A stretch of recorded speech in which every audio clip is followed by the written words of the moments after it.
ঠিক কতটা বেহায়া হলে আমরা এই কাজগুলো আবারও করতে পারি। মানে ভাবো একবার, আবার ভাড়া বাড়ি সাজাতে বসে গেছি। আমরা ঠিক কতটা নির্লজ্জ বুঝতে পারছো? এত কিছু হওয়ার পরও, এত ঝুট ঝামেলার পরও কিন্তু ঠিক আবার কিন্তু সব কিছু জিনিস কিনে ভাড়া বাড়ি সাজাচ্ছি। হ্যালো এভরিওয়ান, আমি বৃষ্টি। আমার এই ছোট্ট সংসারে অনেক অনেক ওয়েলকাম। আগের দিনকে এই ইডলি মেকারটা কিনেছিলাম। আসলে এই গরমে বেশ ইডলি খেতে খুব ভালো লাগে, কিন্তু আমার আবার জানো তো, আগে খুব খেতে ভালো লাগতো ইডলি ধোসা এগুলো। এখন আবার যায় না, সাউথ ইন্ডিয়ান ফুডের প্রতি একটা অরুচি ধরে গেছে। আসলে কোনো জিনিস একটু বেশি খাওয়া হলে যা হয়, এটা ওই দুটো প্লেটের মধ্যে ছিল, কিন্তু এবারে যেন জিনিসটা খুব ভুল নিয়েছি। যাই হোক, এটাতে একবার ট্রাই করে দেখি, জিনিসটা যদি ভালো হয় তাহলে তো খুবই ভালো। তো এইরকম সেটটা থাকে, মানে একটা পট থাকে, একটা ঢাকনা থাকে, আর এরকম একটা স্ট্যান্ড থাকে। কিন্তু আমার মাথা থেকে একদম বেরিয়ে গেছিলো করবার আগে যে স্ট্যান্ডগুলো যখন গরম হয়ে যায় বার করবোটা কী করে। এর থেকে হ্যান্ডেল দেওয়া স্ট্যান্ডগুলো অনেক ভালো। এই যে জল ভরে নিচ্ছি, জল দিয়ে দিলাম, জলটা কিন্তু পরিমাণ মতন দিতে হবে। আর এই যে প্লেটগুলোতে একটু করে অয়েল লাগিয়ে নিচ্ছি। না লাগালেও চলে, বাট বলবো অয়েল লাগিয়ে নেওয়াটাই বেটার, কারণ এটা বেরিয়ে চলে আসে তাড়াতাড়ি করে। ব্যাস এই যে এবার ব্যাটারটা দিয়ে দিচ্ছি। আসলে আমার না ঠিক ছিল না বানাবো, তাই ব্যাটারটা আমি আর তোমাদেরকে আলাদা করে দেখাইনি। এটা চাল, বিউলির ডাল আছে ভেজানো, তার সাথে একটু চিড়ে, আর একটু আছে তোমার ওই মেথির দানা অল্প আছে, চিড়েটাও অল্প আছে, আর বিউলির ডাল আছে তোমার 1 কাপ, আর চাল আছে 3 কাপ। এই হলো পরিমাণ, ঠিক আছে? তো এই পরিমাণ একসাথে বেটে কালকে রাতে ফার্মেন্ট হতে দিয়েছিলাম, সেটা হয়ে গেছে। এরপর এর মধ্যে বাটিতে বাটিতে সব জিনিসগুলো দিয়ে দিচ্ছি। এবার জানো তো, ব্যাটারটা এতটাই ভালো যে জানো তো, ফুলে ফেপে জানো তো, নিচের প্লেটটা আরেকটা প্লেটে লেগে গেছিলো, মানে বাটির মতো শেপ হয়ে গেছিলো, মানে এত ফুলেছে, এত সফট হয়েছে। তো এই যে দেখো গরম জল হয়েছে, এর মধ্যে এবার স্ট্যান্ডটা আস্তে আস্তে বসিয়ে দিচ্ছি। বাট এখানে বসাতে গিয়ে যেটা বুঝলাম যে স্ট্যান্ডটা ঠিক করে বসছে না। তো আমাকে তো এটা ঠিক করতে হবে। তো ভাবলাম ঠিক আছে চলো, যখন এবারে করে নিয়েছি, নেক্সট বাটিটা ঠিকঠাক করে নেব। বাট এটা জানো তো, এমনি সবই ঠিক ছিল, কিন্তু জানো তো ঠিকঠাক করে বসছিল না, মানে ঢাকনাটা ঠিক করে যে দেখো লাগছিল না। আমি অনেকবার লাগানোর চেষ্টা করলাম, বাট ঢাকনাটা একটু ওপেন ছিল। তো এবার নারকেলের চাটনিটা বানাবো। আজকে সাম্বার বানাবো না, সাম্বার বানানো যায় মানে অরহর ডাল দিয়ে, খুব ভালো হয় খেতে। তো আজকে বানাবো না, একটু সকালবেলায় তাড়াহুড়ো থাকে, তো সেই কারণে। আমি নারকেলের চাটনিটা আগে আলাদাভাবে বানাতাম, মানে শুধু কখনো ছোলা দিয়ে বানাতাম, আবার কখনো নারকেলের চাটনি বাদাম দিয়ে বানাতাম। মানে বাদাম আর নারকেল দিয়ে কখনো চাটনিটা বানাতাম, কখনো ভাবতাম ছোলা নারকেল দিয়ে বানাতাম। কিন্তু এখন যেটা করি, ছোলা, নারকেল আর বাদাম তিনটেকে একসাথে দিয়ে বানাই, এত টেস্টি খেতে হয়, খুব ভালো লাগে। এখানে কাটতে গিয়ে দেখো আমার হাতে একটুখানি কেটে গেছিলো। তারপরে এইভাবে ছোটো ছুরিটা দিয়ে কাটা শুরু করলাম। এইভাবেই জানো তো ভালো, ওইভাবে রেখে কাটতে গেলে বেশি হাত কাটে। আমি আবার এইভাবে ভালো কাটতে পারি, মানে হাতে নিয়ে আরেকটা বেশি সুন্দর করে স্লাইস করে করে ছোটো ছোটো করে কাটতে পারি ভালো। তো এখানে আমি নারকেলটা নেব, তার সাথে ছোলা আর বাদামের পরিমাণ সমান সমান রাখবো। আসলে নারকেল যতটা নিচ্ছি, বাদাম ছোলার পরিমাণ ঠিক ততটা নেবো না, তার থেকে একটু কমই নেব। এদের টেস্টটা ভালো লাগে, নারকেলের যে ইয়েটা থাকে একটু মুখে পড়ে, ওটা বেশি সুন্দর লাগে। তো এখানে এই 3টে জিনিস দিয়েই কিন্তু চাটনিটা আমি বানাই। অনেক সময় কচি কচি কারি পাতা থাকলে কি করি, একসাথেই বেটে দিই। আর যেগুলো বড় বড় পাতা থাকে, মানে একটু বুড়ো পাতা, সেগুলো কিন্তু আমি আবার একটু ভেজে দিই। এই দেখো ভাজা ছোলা ছিল, আবার কাঁচা ছোলা, আমি এগুলো অনেকভাবেই করেছি, ঠিক আছে? তবে এইভাবেই টেস্টি লাগে। এই যে ছোলা দিলাম, বাদাম দিলাম ভাজা, একটু তেঁতুল দিলাম, আর যেহেতু কাঁচা লঙ্কা ছিল না, তাই দুটো শুকনো লঙ্কা দিলাম। এই যে চাটনিটা ঘুরিয়ে নিচ্ছি। প্রথমে শুকনোভাবে ঘোরাবে, তারপরে একটু পরিমাণ জল দেবে, বেশি জল দিলে হবে না, একটু মোটা থাকবে। দেখো এইভাবে ঘুরিয়ে নিচ্ছি, আবার একটুখানি জল অ্যাড করে আবার একটুখানি ঘোরাবো। মানে প্রথমে শুকনো ঘুরিয়ে নেবে, তারপরে জল অ্যাড করবে। এই যে আবার এবার একটুখানি জল অ্যাড করে এবার বাকিটা ঘুরিয়ে নিচ্ছি। তো এটা একটু দানা দানা থাকবে, খুব মিহি করে পেস্ট আমি করি না, একটু মুখে মুখে লাগে, তো বেশ ভালো লাগে। আমি ধোসা বানালেও এইভাবেই কিন্তু নারকেলের চাটনিটা বানাই, খেতে ভালো লাগে, তোমরা বানাতে পারো। তো এই যে দেখো ইডলি টোল আমি দেখছিলাম, দেখো এত সুন্দর ফুলেছে। তো প্রীতমকে বাইরে থেকে দেখাচ্ছিলাম, প্রীতম বাইরে ছিল, জঙ্গলটা বলছিল পরিষ্কার করব। তো এখান থেকে হাত দিয়ে বলছে দেখি হাত দিয়ে, আমার হাত দেবে না। তো তারপর দেখো এইটা বার করতে খুব প্রবলেম, উপরটা তো যেমন করে বেরিয়ে গেল। এত ফুলেছে দেখছো, বাটির মতো কেমন হয়ে গেছে জিনিসটা, একবার দেখো, মানে ফুলে না বাটির মধ্যে লেগে যায়, চেপটে গেছে জিনিসগুলো। তো এবার এটা বার করতে খুব অসুবিধা হচ্ছিলো। তারপর আমি বার করে নিলাম জিনিসটাকে, এই যে সুন্দর করে। আমি যদি আবার ধোসা একদম মানে সরি ধোসা না, ইডলিটা যদি একদম গরম গরম অবস্থায় বার করতে যাই না, আমার না মানে ঠিক করে বেরোয় না। একটু রেস্টিং টাইম দিলে কি তাড়াতাড়ি বেরিয়ে যায়, কিন্তু আমিও যে তাড়াহুড়ো করি, তো ওই জন্য আর কি। তো চাটনিটা হয়ে গেছে, এর মধ্যে সর্ষে ফোড়ন দিয়েছি, শুকনো লঙ্কা দিয়েছি, এরপর কারি পাতাটা দিয়ে দেবো। এই হলো ফোড়ন। আর সাদা তেলের মধ্যেই দিয়েছি। অনেকে দেখেছি সর্ষের তেলে এই ফোড়নটা দেয়, কিন্তু আমার ভালো লাগে না, সাদা তেলেই ভালো লাগে এটা। সাদা তেল, শুকনো লঙ্কা আর কালো সর্ষে ফোড়ন, এই যে চাটনিটা করে বেটে রেখেছি, এই যে অ্যাড করে দিলাম। এরপর এটাকে ভালো করে মিক্স করে নেব। নুন টক সব কিছুই আছে, তেঁতুলটা দিয়েছি তাই একটু টকটকের পরিমাণটাও থাকবে। হেভি লাগে খেতে, জানো তো। আর ইডলি মানে বাড়িতে ইডলিটা যদিও বা ভালো লাগে, তো এটা সেকেন্ড ব্যাচ, এটা বসিয়ে দিচ্ছি। এবার একটু একটু কম কম দিয়েছি ব্যাটারটা, জানো তো, যাতে এদিক ওদিক সেদিক করে যেন না লেগে যায়। না আগের বারে জানো তো খুব ফুলে গেছিলো, অনেকটা দিয়ে দিয়েছিলাম বলে। আর দেখো দেখছো ঢাকনাটা কিছুতেই লাগছে না। তো দেখি এটা রিটার্ন করে অন্য একটা নেব। তো তোমাদেরকে দেখায় কি পরিমাণে সফট হয়েছে, দেখো হাতের মধ্যে যেন মোড়া যাচ্ছে, এত সফট হয়েছিল খেতে। আমার খুব ভাল লাগে বাড়িতে খেতে, মানে বানিয়ে খেতে, জানো। মানে আমার এখনও পর্যন্ত বানিয়েছি ইডলি বলো ধোসা বলো ভালোই হয়েছিল। একবার কী করেছিলাম, বাসমতি চাল দিয়ে বানিয়ে দিয়েছিলাম ভুল করে, তো খারাপ হয়েছিল খেতে। প্রীতম কাজে যাবে, সেই কারণে দেখো ওকে আগে ভাগে দিয়ে দিলাম, ও স্নান টান করে চলে এসছে। ভালো হয়েছে, সফট হয়েছে। হ্যাঁ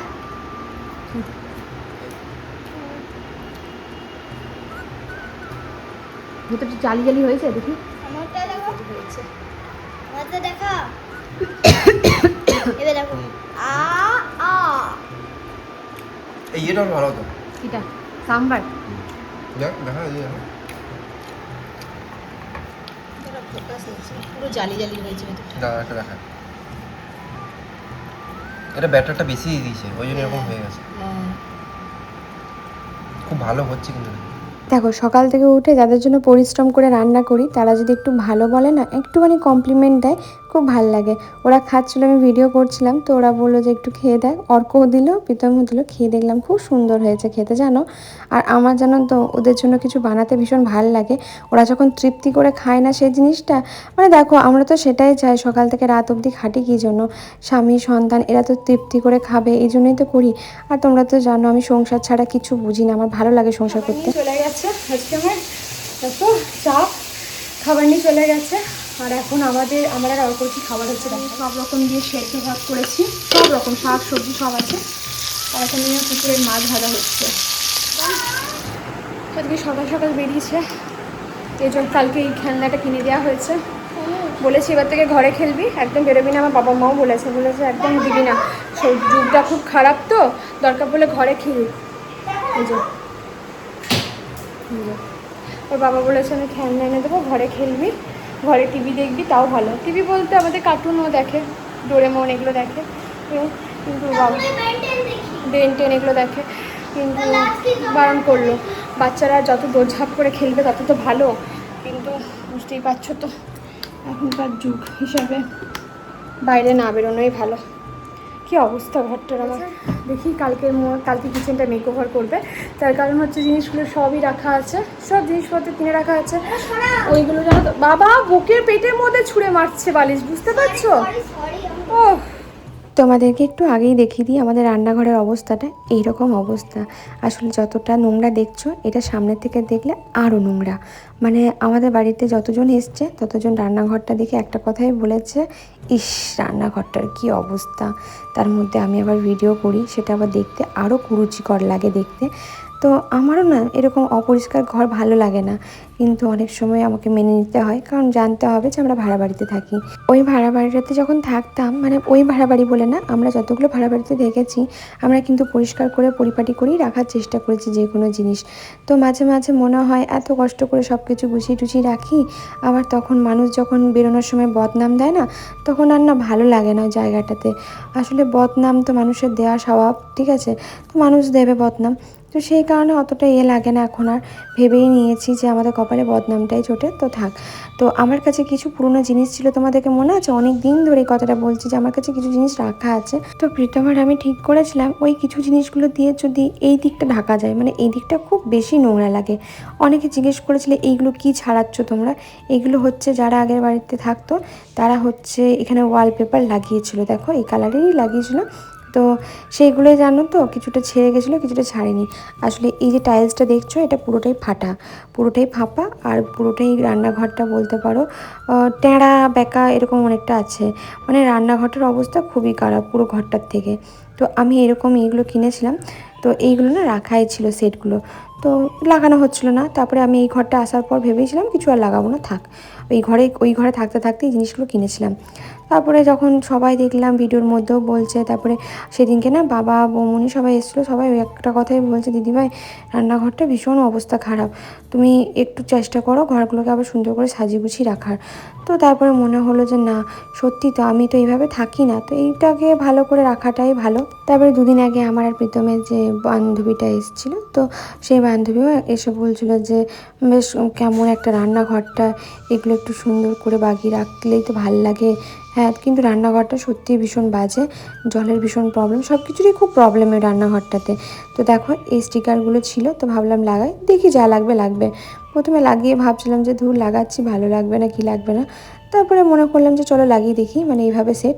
তো আমি প্রীতমকে বলছিলাম যে প্রীতম এগুলোকে এইভাবে লাগায় না, এটা একটা আলাদা টেকনিক আছে। কিন্তু না, দেখো প্রীতমকে বোঝানো খুব মুশকিল, প্রীতম যেটা মনে করবে ঠিক সেটাই ঠিক। তারপরে বাকিরা কিন্তু ভুলছে, যেই হোক, হ্যাঁ ওর ফ্যামিলি থেকে হোক, আমার ফ্যামিলি থেকে হোক, বা আমি হোক, বা যে কেউ হোক, সবাই ভুল, শুধু ও ঠিক, এরকম একটা ব্যাপার, ঠিক আছে। তো ওকে আমি বোঝাতে পারলাম না। তারপর যখন করে নেওয়ার পর বলছে হ্যাঁ তো এটা আলাদাভাবে লাগাতে হতো, মানে কাটিংগুলো তো এইভাবেই দেওয়া আছে। তো তখন বলাতে তখন বলছে হ্যাঁ এইভাবে লাগালে ভালো হতো। আমি বললাম থাক, হয়ে কখন গেছে আর করতে হবে না। এটার পেছনে কিন্তু একটা স্টিকার আছে, এই স্টিকারে আঠাটা বেশ জমকালো আটা বলবো, মানে এত ভালো আটাটা হাতগুলোই চিটে যাচ্ছিলো ওর মধ্যে, ওগুলোকে টেনে ছাড়ানোই খুব মুশকিল হচ্ছিলো। বেশ ভালো জিনিসটা জানো তো, খারাপ না। আর এগুলোকে না আমি প্রথম থেকেই বলছি যে একটা কাপড় নাও, কাপড় নিয়ে সুন্দর করে বসাও, কিন্তু ও তো শুনবে না, ও আর না ওর মতো করে করছে। তখন আমি বললাম দেখো এগুলো কাপড় দিয়ে চেপে চেপে যদি বসি করো একটা সাইড থেকে, তো সুন্দরভাবে বেশ হবে। কিন্তু ও তো কারোর কথা শোনে না। এই যে দেখো আমি ভালো করে যে এইখানটা চিটিয়ে দিচ্ছিলাম, আমি বললাম যে দেখো এইভাবে হাত দিয়ে না চেপে চেপে এইভাবে যদি কাপড় দিয়ে করি ভালো লাগবে। ও ভাবছে যদি কাপড় দিলে কোনো রকম প্রবলেম হয়, ওকে বোঝাতে পারছিলাম না। তো এখানে আমি মাপগুলো সব দেখে নিচ্ছিলাম। আর এইগুলো কিন্তু এক একটা করে সেট পাওয়া যায়, মানে বলতে পারো একটার সাথে অনেকগুলো করে ফ্রি থাকে, মানে ফ্রি বলতে ওর মধ্যেই ইনক্লুড থাকে। তো এইটা আমি এগুলো কিন্তু আমি অনলাইন থেকেই নিই। তোমরা যারা বলো না অনলাইনে জিনিস ভালো পাওয়া যায় না, তোমাদেরকে একটু দেখে কিনতে হবে। অনলাইনে খুব ভালো জিনিস পাওয়া যায় জানো তো, কম দামের মধ্যে ভালো জিনিস পাওয়া যায়, আমি তো বলবো। তো যারা ভাড়া বাড়িতে থাকো বা করো, তারা এই জিনিসগুলো ব্যবহার করতে পারো, খুব ভালো জিনিস জানো তো। আমরা যখন শিলিগুড়িতে থাকতাম তখনও কিন্তু আমরা স্টিকার ইউজ করতাম, স্টিকার ইউজ করি ঘরটাকে সুন্দর করে সাজিয়েছিলাম। তো এবারেও কিন্তু সেটাই ভেবেছি। যদি এই সময়গুলোকে কিনে বলতে পারো লাগাতে হতো তাহলে বলতাম পারতাম না, তার কারণ তোমরা জানো ঘর শিফটিং করলাম, এসি কিনলাম, সব কিছু মিলিয়ে অনেকটা একটা হিউজ পরিমাণ খরচা হয়ে গেছে। যেহেতু এগুলো আগে থেকে কেনা ছিল, তাই জানো তো মানে এই সময়টাই একটু সুবিধাই হয়েছে, মানে আমাদেরকে এই সময় আর এগুলো কিনতে হলো না। তারপরে প্রীতমও বললো যে থাক এগুলো পরে পরে নষ্টই হবে, কি দরকার, ওই কখন আবার বাড়ি শিফট করব তখন আবার করব। তো এবারে ভেবেছি যে না, সুন্দর করে করি। আর এবারে যখন বাড়িতে এসছি না, তখন একদম কথা বলেই নিয়েছি যে হুট করে যদি আপনারা উঠে যেতে বলেন তাহলে আমরা কিন্তু উঠতে পারবো না, প্রথম কথা। কারণ আমার শরীর, প্রীতম বলেই দিয়েছে আমার স্ত্রীর শরীর প্রচণ্ড অসুস্থ থাকে, হুট করে এমনি করে যে কোনো ডিমান্ড পূরণ করা, মানে আমরা সব কথা বলেই আমরা নিয়েছি মোটামুটি। দেখো এবার কাপড় দিয়ে চেপে চেপে করছে, জিনিসটা কিন্তু বেশ সুন্দরভাবে হচ্ছিলো। এটা আমরা কখন করছি বলো তো, অর্ক ঘুমিয়ে গেছে তারপর। তোমাদের মনে আছে শিলিগুড়িতে রাত জেগে আমরা ঘর সাজিয়েছিলাম, সেম সিচুয়েশান এখন। মানে আমাদের জীবনটা না এমনভাবে যাচ্ছে, মাঝে মাঝে ভাবি সেই রূপকথার গল্পের মতো। লোকে শুনলে না, মানে এইগুলো যেহেতু ভিডিওতে দেখায় তাই মানুষ হয়তো কিছুটা হলেও বিশ্বাস করবে, কিন্তু এগুলো যদি কখনো আমরা গল্প করে বলি না কারোর সামনে, বা যারা আমার ভিডিও দেখে না তারা ভাববে ধুর এরা দেখি গাঁজাখোর গল্প বকে, এই বকে ও বকে, এসবই বলবে মানুষ, এগুলো মানবে না যে না এগুলো আমাদের জীবনে সত্যিই ঘটেছে জানো। যখন সোশ্যাল মিডিয়াতে প্রথম এসলাম তখন ভেবেছিলাম রান্না বান্নার ভিডিও নিয়েই থাকবো, তারপরে হঠাৎ করে ব্লগিংয়ে আসি। মানে ব্লগিংটা থেকে যা হোক আমি একটুখানি পরিচিতি পেয়েছিলাম, ওই পরিচিতি থেকে যা হোক আমাকে ট্রোলিং করা হয়, কন্ট্রোভার্সি হয়, হ্যান ত্যান যা কিছু হয়। একটা জিনিস ভেবে আমি সবসময় মাথার উপর চলি, ভগবান যেটা চেয়েছিল সেটাই হয়েছে, আর এখনও ভগবান যেটা চাইছে সেটাই হচ্ছে, ব্যাস। আমি আর কিছু ভাবতেও চাই না। মাথার উপর বড়দের যারা দেখো যারা ভালোবাসে তাদের তো আশীর্বাদ আমার মাথার উপর সবসময় আছে, তো আমি মনে করি ওই নেগেটিভটাকে বাদ দিয়ে আমার পজিটিভ নিয়ে আমি ভালোই আছি, সত্যি কথা বলতে।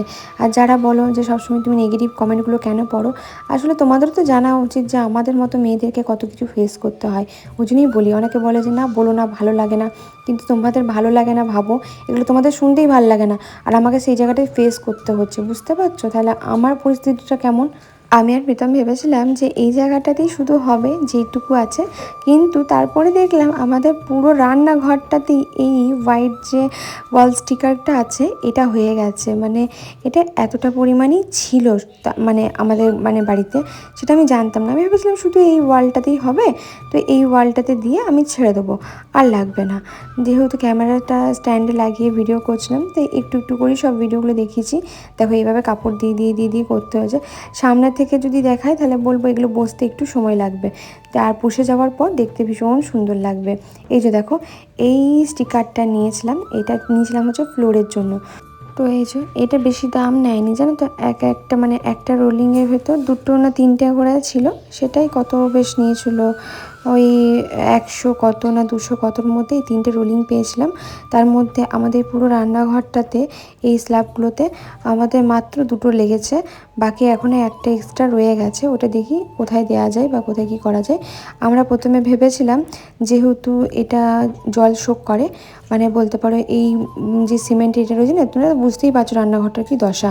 তো প্রীতম আর আমি ভেবেই নিয়েছি যে প্রথমে না আমরা ফেভিকুইক আঠা, মানে ফেভিকুইক না, ডেনড্রয়েড আঠা আছে, সেই আঠা দিয়ে নর্মালি চিটিয়ে দেবো। তারপরে এর উপরে এটা যেটা স্টিকারটার আঠা আছে সেই স্টিকারে আঠা দিয়েই চেটাবো। মানে এইগুলো সবই কিন্তু আঠা দেওয়াই থাকে, তোমরা যদি একটু মজবুতভাবে চেটাতে চাও তাহলে ডেনড্রয়েডের আঠা দিয়ে চেটাতে পারো। তোমরা সবাই লিঙ্ক চাইবে জানি, তো সেই জন্য লিঙ্কের জন্য দেখবে ডেসক্রিপশন বক্সে দেওয়া থাকবে, সেখান থেকে মানে পারচেস করলে করতে পারো তোমরা। তো এই যে দেখো এইভাবে কেটে নিচ্ছি, মানে সমানভাবে কেটে নিচ্ছি। ওকে আমি কাটার দায়িত্বটা দিয়েছিলাম, কারণ ও বলছে আমি নাকি ট্যাড়া কেটে দিচ্ছি। আমি মানুষটাই ট্যাড়া, তো সেই কারণে ট্যাড়া কেটে দিচ্ছি হয়তো। তো আমি বললাম তাহলে তুমি কাটো, আমি ভালো করে এগুলোকে চিটিয়ে নিচ্ছি। দেখো এটা কিন্তু পেছনে একটা আঠা থাকে, সেই আঠাটা কিন্তু আমরা খুলিনি। প্রথমে ভেবেছিলাম ডেনড্রয়েড আঠা দিয়ে প্রথমে এইভাবে চেটাবো, তারপরে অন্য কথা। এই যে দেখো ডেনড্রয়েড আঠাটা নিয়েছি, এই আঠাটা এত স্ট্রং, ভীষণ স্ট্রং।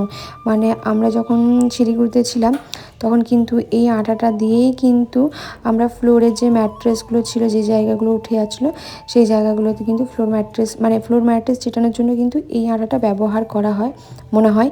তো সেই জন্য দেখো এখানে ভালো করে এটা দিয়ে দিচ্ছি, এটা খুব সুন্দরভাবে চিটে যাবে, মানে উঠবে না। তো সেই জন্য এখানে ভালো করে চিটিয়ে নিচ্ছি জিনিসটাকে দিয়ে। এর আগে যারা থাকতো তারাও দেখো এখানে কিন্তু ওই মানে আঠা দিয়েই কিন্তু চিটিয়েছিল, যার কারণে কিছুটা উঠে গেলেও কিছুটা উঠতে পারেনি। মানে হাজার চেষ্টা করেও জল দিয়ে ভিজিয়ে রাখার পরও কিন্তু বাকিটা ওঠেনি। তো এখানে এক ধাপ করে জিনিসটা করছিলাম। আর আমার এই ডেনড্রয়েডের আঠার গন্ধটা সত্যি ভীষণ ভালো লাগে, জানি না কার কী ভালো লাগে। ন্যাপথলিনের গন্ধ, ভিজে মাটির গন্ধ, এগুলো আমার এত ভালো লাগে না। তারপরে তোমার পেট্রোলের গন্ধ, এগুলো আমার ভীষণ ভালো লাগে। আমি মাঝে মাঝে ভাবি এই জিনিসগুলো যদি খাবার মতো হতো আমি তাহলে খেয়ে নিতাম, এত ভালো লাগে এই সেন্টগুলো। তো আমি জানি না কার কী ভালো লাগে বা কে কীভাবে নেবে জিনিসটা, বাট আমার ভালো লাগে এই সেন্টগুলো শুনতে। তো এই যে দেখো এখানে ভালো করে ছিটিয়ে নিচ্ছি জিনিসটাকে।